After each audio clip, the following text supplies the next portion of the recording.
আব্দুল্লাহ ইবনে উমর রাদিয়াল্লাহু তাআলা আনহু বলেন, আমি আমার নবীজির জবান মুবারকে বলতে শুনেছি, তিন ব্যক্তি দুনিয়ার পরচনার মধ্যে পইরা গুনাহ করতে করতে পাহাড়ের একটা গুহার মধ্যে যে আটকাইছে, এই গুহার মধ্যে যখন আটকাইছে বড় বড় তিনটা পাথর আইসা এই গুহার মুখটা বন্ধ করে দিছে।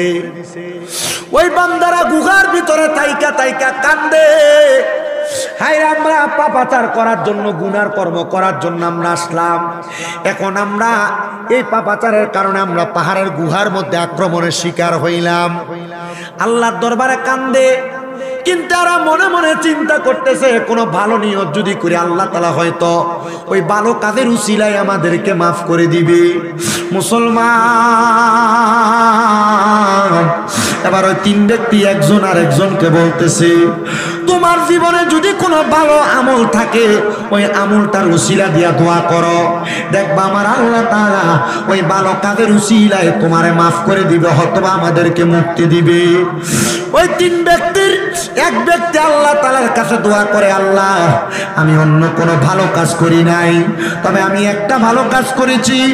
আমার পরিবার যখন অভাব অনটনে চলতো, আমার আব্বা জানের ইন্তেকালের পরে আমি আমার ঘরের একটা বকরি ছিল, একটা উটনি ছিল, আমি বকরি এবং উটনির দুধ দহন করতাম।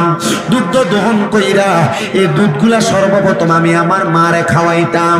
আমার মা খাওয়ার পরে যে দুধ বাঁচত ওই দুধ আমি আমার সন্তান এবং স্ত্রীরে খাওয়াইতাম। আমার সন্তান এবং স্ত্রী খাওয়ার পরে যেই দুধ বাঁচত আমি খাইতাম। কিন্তু হঠাৎ করে একদিন আমার আম্মা জান, আমি যখন দুধ দহন করলাম, দহন করে মায়ের ঘরে প্রবেশ করে দেখি আমার মা ঘুমাইয়া গেছে। আমি ওই দুধগুলা নিয়ে দাঁড়িয়েছিলাম, আমার সন্তানকেও খাইতে দেই নাই, ছোট ছোট বাচ্চা মানুষ তাদেরকে কষ্ট দিয়েছি, আমি নিজেও খাই নাই, আমার স্ত্রীরও খাবারটা দেই নাই। আমি চিন্তা করেছি আমার মা যদি দুধ না পান করে এই দুধ আমি সন্তান খাবো না, আমার সন্তানেরও খাওয়াবো না, আমার স্ত্রীরও আমি খাওয়াবো না। এই কথা চিন্তা কইরা রে ওই ব্যক্তি বলে, সকালবেলা যখন আমার মা ঘুম থেকে জাগ্রত হয়েছে, আমি আমার এই দুধের বাটিটা আমার মাকে প্রদান করলাম, মা গো আপনি একটু দুধ পান করে, তারপর আমি পান করবো, আমার সন্তান পান করবে। আমার জীবনে যদি কোনো ভালো কাজ থাকে তাহলে এটা আমার সবচাইতে ভালো কাজ, এটার চাইতে ভালো কাজ আমার কাছে নাই। এ সন্তানের তো ওই তিন ব্যক্তি বলে, পাহাড়ের গুহার সামনে যখন পাথর আইসা গুহাটা বন্ধ করে দিছে, এবার সে ব্যক্তি বলে, আল্লাহ আমারে ভালো কাজের উসিলায় তুমি আমাদেরকে এখান থেকে উদ্ধার করো। তখন ওই পাহাড়ের গুহার মুখ থেকে একটা পাথর সরে গেছে। এবার আরেকজন বলে, তোমার কোনো ভালো আমল আসেনি, তুমি ওই ভালো আমলটার উসিলা দিয়া দোয়া করো, দেখবা আমার আল্লাহ তাআলা তোমারে ভালো আমলের উসিলায় তোমার এখান থেকে উদ্ধার করবে। সে বলে, আমার কোনো ভালো আমল নাই রে, আমার কোনো ভালো আমল নাই, তবে আমি যখন আমার বাড়িতে থাকতাম, আমার বাড়িতে একজন কর্মচারী ছিল, একজন দাস ছিল, সে আমার বাড়িতে কাজকর্ম করতেন। যখন আমার বাড়িতে কাজ করছে, তার কাজের বিনিময় ছিল দৈনিক কাজ করলে তারে 1 সের করে চাল দেওয়া হইতো, এখন ওজনে মাপ দিয়া চাল দেয়, আগে সেরে মাইপা চাল দিত সেরে। আমার বাড়িতে যখন সে একদিন কাজ করত, আমি তার 1 সের চাল দিতাম। সে আমার বাড়িতে 1 মাস পর্যন্ত কাজ করেছে, আমি তার 1 মাসে 30টা খুশি চাল দিছি, 30টা তোলা চাল দিছি। কিন্তু সে আমারে বলছে, বাদশাহ আপনার বাড়িতে যে আমি কর্ম করি, যে চাল আপনি আমারে দিছেন, এই চালগুলা আমার বাড়িতে আমি নিলে খাওয়ার মতো লোক নাই, বা সেগুলো আপনি আপনার কাছে আমানত রাখেন। আমি তার চালগুলা আমানত রাখলাম। আমি দেখলাম সে আমার কাছে অনেক দিন পর্যন্ত চালগুলা নিতে আসে না, চালগুলার মধ্যে কেরি পোকা ধরে।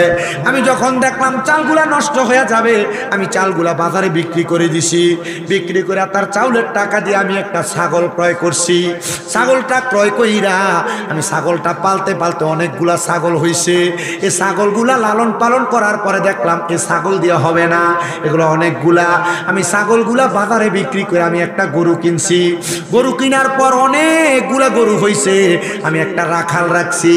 সুন্দর একটা খামার বানাইছি, এই গরুগুলো আমি লালন পালন করাইছি রাখাল দিয়া।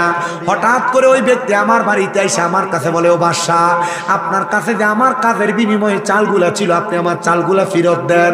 আমি তারে উত্তর দিয়েছিলাম, এদের বড় একটা তুমি গোয়ালঘর দেখতে পাও, এই গোয়ালঘরের মধ্যে যে গরুগুলো আছে সব তুমি নিয়ে যাও। আমার কাজের লোকটা বলেছে, হুজুর আপনি আমার সাথে টিস্কারি করতেছেন।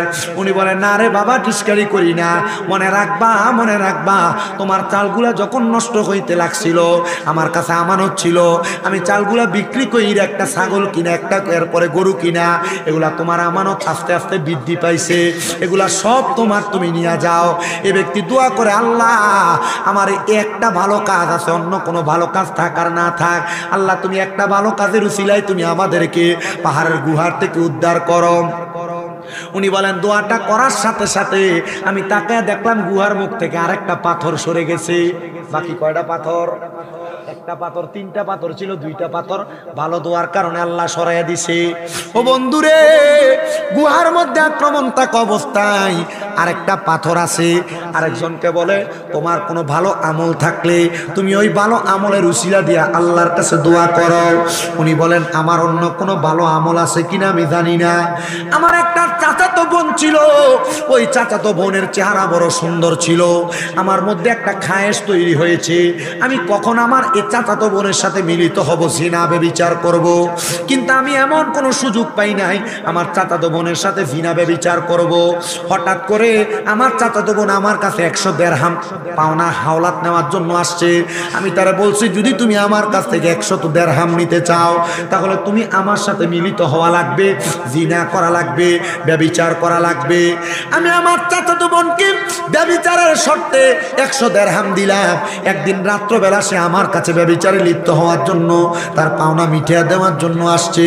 তখন আমি তারা যখন রাত্রিবেলা তার শরীরের মধ্যে টাচ করলাম, সে আমার কাছে বলেছে, ভাই আপনি যে আমার শরীরে ধরলেন, আমি আপনার জন্য একজন পরনারী, আপনি আমার শরীরে ধরা আপনার জন্য হারাম। ভাইজান গো, আপনি আমার আল্লাহরে ভয় করেন, যদি আপনি আল্লাহরে ভয় করেন তাহলে আপনি আমার এই শরীরের উপর টর্চার করতে পারবেন না, আমার এই শরীরটা ব্যবহার করতে পারবেন না। এবার ওই ব্যক্তি ডাক দিয়ে কয়, আমার যখন আল্লাহরে ভয় করার কথা বলছে আমি তারে ছেড়ে দিছি, আমি ছেড়ে দেওয়ার পরে এরপরে আর কোনো গুনার কর্মকাণ্ড করি নাই। আমি আমার আল্লাহর কাছে দোয়া করছি, আল্লাহ আমার এই নেক দোয়ার কারণে তুমি আমার দোয়াটা কবুল করে নাও। আল্লাহর কসম, আমার আল্লাহ তাআলা আমার নেক দোয়া কবুল করছে। আমার দোয়াটা কবুল কইরা গুহার মুখ থেকে বাকি পাথরটা সরাইয়া নিয়ে গেছে। শুধু গুহার মুখ থেকে পাথর সরাইয়া নেয় নাই, আল্লাহ তাআলা রহমতের ফেরেশতাদেরকে আদেশ করেছে, রে ফেরেশতারা তোমরা তোমাদের রহমতের হাত দ্বারা এই 3 জন ব্যক্তিকে গুহার মধ্য থেকে উদ্ধার করো। মুসলমান, ভালো ভালো নেক কাজের উসিলা দিয়ে আল্লাহর কাছে দোয়া করলে আল্লাহ দোয়া কবুল করে। আজকে যে কষ্ট করে আপনারা বসে রইলেন, আমার সঙ্গে দুই একটা কথা শুনতেছেন, আপনারা জানেননি এখন রাত্র গভীর হয়ে গেছে, রাত্র এখন বাজে 1:50। আমি মাইক ধরছি যে 1 ঘন্টা 16 মিনিটের মতো হয়ে যায়। ও বাবা, আপনি যে গভীর রজনীতে আল্লাহ তাআলার ইবাদতের মধ্যে মশগুল হয়ে গেছেন, এটা আপনার জন্য ভালো ইবাদত। আল্লাহর কাছে অন্য কোন ইবাদতের কথা বলতে পারবেন কিনা আমি জানি না, তবে একটা কথা আল্লাহর কাছে কান্না করে করে বলবেন, আল্লাহ আমি দুনিয়াতে অন্য কোন নেক আমল করতে পারিছি কিনা আমি জানি না, তবে একটা নেক আমল করেছি আল্লাহ। খুশবাস কাদিরিয়া গাউসিয়া দরগা শরীফের মধ্যে গভীর রজনীতে শামীম রেজার মতো গুনাহগারকে সামনে নিয়ে আমরা 2-1 মর্তবা কথা শুনেছি, জিকির আজকার করেছি। আল্লাহ গভীর রজনীতে আমরা মুনাজাতের জন্য অপেক্ষা করেছি। আপনারা বলেন, গভীর রাতের দোয়া আমার আল্লাহ চাইলে কবুল করতে পারে কি পারে না? ও বাবা, ছোট্ট আরেকটা ঘটনা কারগুজারি শোনাই। আল্লাহ তাআলার বন্ধু হযরতে সুলতান মাহমুদ গজনবী রহমতুল্লাহ আলাইহি, জিনার বাড়ি হইল ভারতের জমিনে। সুলতান মাহমুদ গজনবী ছোটখাটো কোনো আল্লাহর ওলি না। সুলতান মাহমুদ গজনবী বড় একজন বাদশা ছিলেন, ওনার এলাকা পরিচালনা করতেন। সুলতান মাহমুদ গজনবী বলেন, আমি বাদশা কথা সত্য, আমি 5 ওয়াক্ত নামাজের পাশাপাশি আমার আল্লাহ তাআলা সন্তুষ্টির জন্য আমি তাহাজ্জুদের নামাজ পড়তাম। কি নামাজ? আমি হুজুর রে কইছিলাম, হুজুর এত রাত্রে মাহফিলের মুনাজাত করেন কি লাগে?